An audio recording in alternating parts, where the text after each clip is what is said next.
शादी का सपना हर कोई व्यक्ति देखता है। हर लड़का चाहता है कि उसे एक खूबसूरत सी सुंदर सी लड़की मिले, अच्छा जीवन साथी मिले, और हर लड़की चाहती है कि उसे एक अच्छा पढ़ा लिखा धनवान अच्छा कमाने वाला लड़का मिले और एक अच्छा परिवार मिले। और माता पिता चाहते हैं कि उनके बच्चे खुश रहें। शादी की उम्र जब हो जाती है और शादी ना हो तो बड़ी दिक्कत होती है।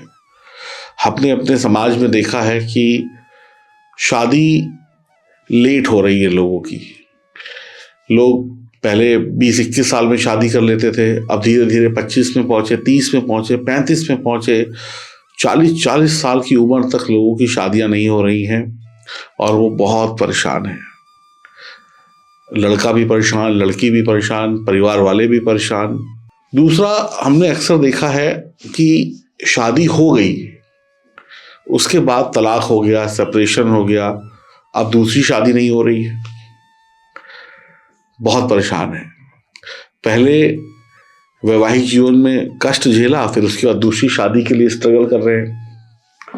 कुछ लोगों की पहली नहीं हो रही है, अच्छा कमा रहे हैं, गुड लुकिंग है, परिवार अच्छा है, सब कुछ है, लेकिन शादी नहीं हो रही। क्या करें? बहुत सारे एस्ट्रोलॉजर्स के पास गए, किसी ने ये उपाय बताया, किसी ने वो उपाय बताया, किसी ने ये पूजा बताई, किसी ने वो पूजा बताई। कुछ लोगों ने अपने मन से 16 सोमवार के व्रत रखे, कुछ लोगों ने अपने मन से पूजा पाठ करी, कुछ लोगों ने पूछ के पूजा पाठ करी, लेकिन रिजल्ट नहीं आया। अब क्या दिक्कत है, क्या करें? तो मैं इस वीडियो में आपको 2 उपाय बताऊंगा। इन 2 उपायों से आपकी शादी 100% हो जाएगी, अगर आपकी जन्म कुंडली में शादी का योग होगा तो। अब किसी की जन्म कुंडली में अगर शादी का योग ही नहीं है तो भाई मरे हुए इंसान को जिंदा नहीं किया जा सकता। तो अगर योग है आपकी जन्म कुंडली में तो शादी निश्चित आपकी अगले 3 से 4 महीनों में हो जाएगी, जो मैं आपको उपाय बताऊंगा। अब योग है या योग नहीं है, इसको जानने के लिए आपको अपनी जन्म कुंडली की जांच करानी होगी। शादी कराने में वैसे तो सभी ग्रहों का सहयोग होता है, लेकिन शादी में 2 ग्रह प्रमुख हैं, वो है देवगुरु बृहस्पति और शुक्रदेव। ये 2 मेन ग्रह हैं जो आपकी शादी को करवाते हैं। देवगुरु बृहस्पति धर्म के ग्रह हैं और शुक्र जो है लग्जरी के ग्रह हैं। जब भी हमारी जन्म कुंडली में गुरु कमजोर होगा या शुक्र कमजोर होगा तो हमारी शादी में विलंब होगा। तो देवगुरु बृहस्पति जो है उनके पास अधिकार है विवाह का, यानी वो अगर आशीर्वाद देंगे तो विवाह होगा। विवाह कितना लंबा चलेगा इसकी गारंटी नहीं है, लेकिन विवाह होगा। और शुक्र जो है वो पति पत्नी का जो रिश्ता है उसके बीच में प्यार भरते हैं। अब रिश्ता तो तभी लंबा चलेगा जब प्यार होगा।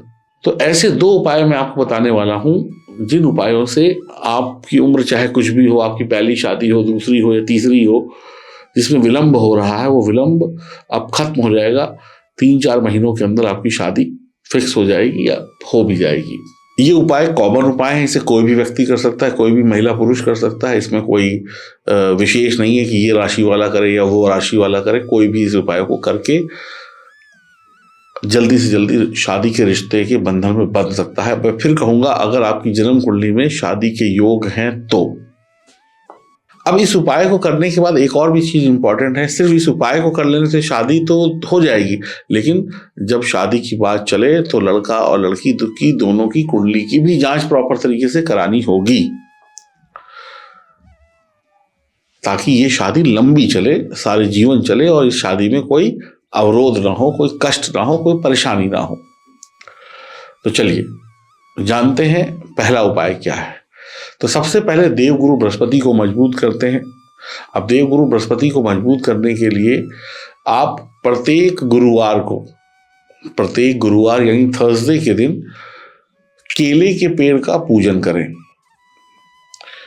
एक गिलास लें या एक लोटा लें, उसमें शुद्ध जल भरें, थोड़ी सी चने की दाल डालें, 2-4 दाने, थोड़ा सा हल्दी डालें उसके अंदर, थोड़ा सा आप चाहें तो केसर भी डाल सकते हैं, और उस जल को आप केले की पेड़ की जड़ में चढ़ाएं और वहां पर देसी घी का दीपक जलाकर भगवान विष्णु के नाम का स्मरण करें।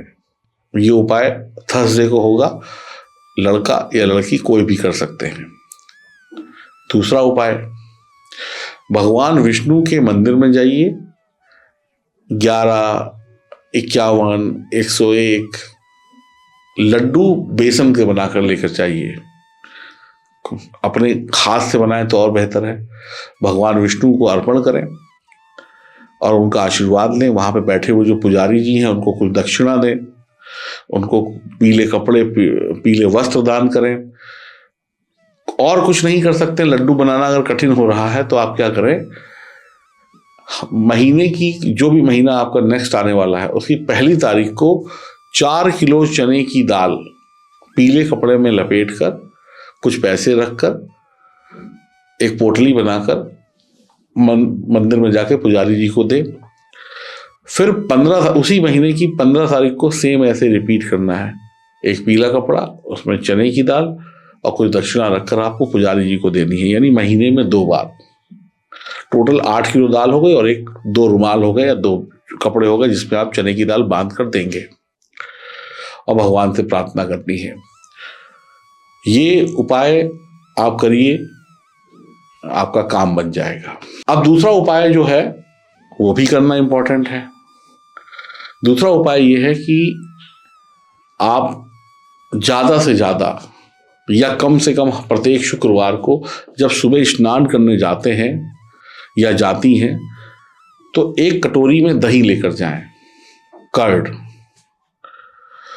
और कोई सी भी घर की जमी हुई दही हो सकती है, मार्केट की भी हो सकती है, गाय की दूध की भी हो सकती है, भैंस के दूध की भी हो सकती है। दही दही है, बस साफ सुथरी हो, इस बात का ध्यान रखिएगा।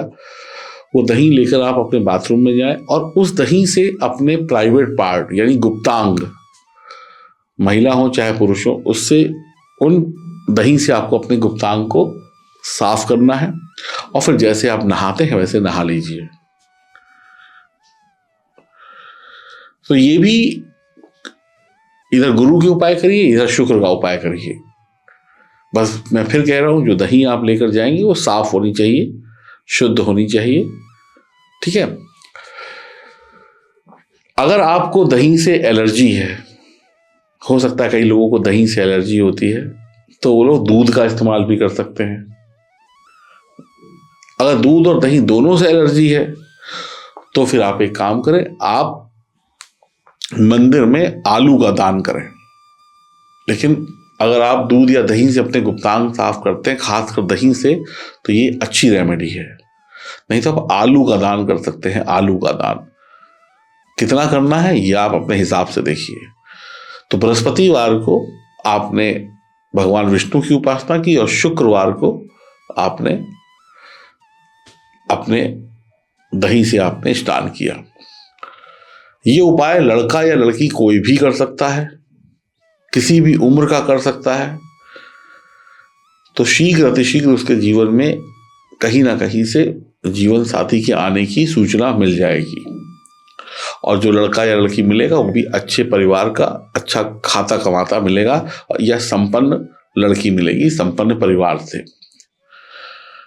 और कोई आपको उपाय नहीं करना। इसके अलावा जो आप पूजा पाठ जैसे जो भी कुछ कर रहे हैं, भगवान से मांग रहे हैं, वो मांगते रहिए, करते रहिए। संडे को ये उपाय नहीं होगा, इस बात का भी ध्यान रखना है। और रात को ये उपाय नहीं होगा, ये उपाय सूरज की रोशनी में ही होगा।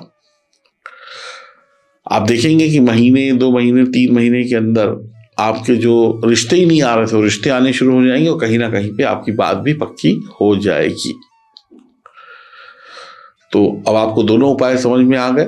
कोई कंफ्यूजन है, कोई दिक्कत है, कोई परेशानी है तो आप कमेंट बॉक्स में अपना प्रश्न लिख सकते हैं, हम उसका उत्तर देने की कोशिश करेंगे। मैं फिर कहूँगा, अगर किसी भी चीज़ से, दूध या दही से आपको एलर्जी है तो आपको बचना चाहिए, डॉक्टर की सलाह लेकर करना चाहिए। और अगर एलर्जी नहीं है तो करिए और देखिएगा आपको बड़े शानदार लाभ मिलेंगे। हो सके जिस दिन आप दही से नहाएं या दूध से करें उस दिन साबुन न लगाएं तो बेहतर रहेगा। और कोई भी उपाय ना तो रात में होगा, ना ही संडे वाले दिन होगा, ना ही उस दिन होगा जिस दिन सूरज नहीं निकला होगा, यानी बादल छाए हुए होंगे, सूरज छिपा हुआ होगा। इस बात का ध्यान रखते हुए अगर जो भी जातक या जातिका जल्दी शादी करना चाहता है तो इन 2 उपायों को करे, और मैं आपको गारंटी देता हूँ 2 से 3 महीने के अंदर कहीं ना कहीं आपकी बात पक्की हो जाएगी। ऐसे बहुत सारी महत्वपूर्ण जानकारियां हमारे पास है, जिनको प्राप्त करने के लिए आपको चैनल को सब्सक्राइब करना है, बेल आइकन के बटन को दबाना है, फेसबुक और इंस्टाग्राम पर भी हमें फॉलो करना है। हरिओम, नमस्कार।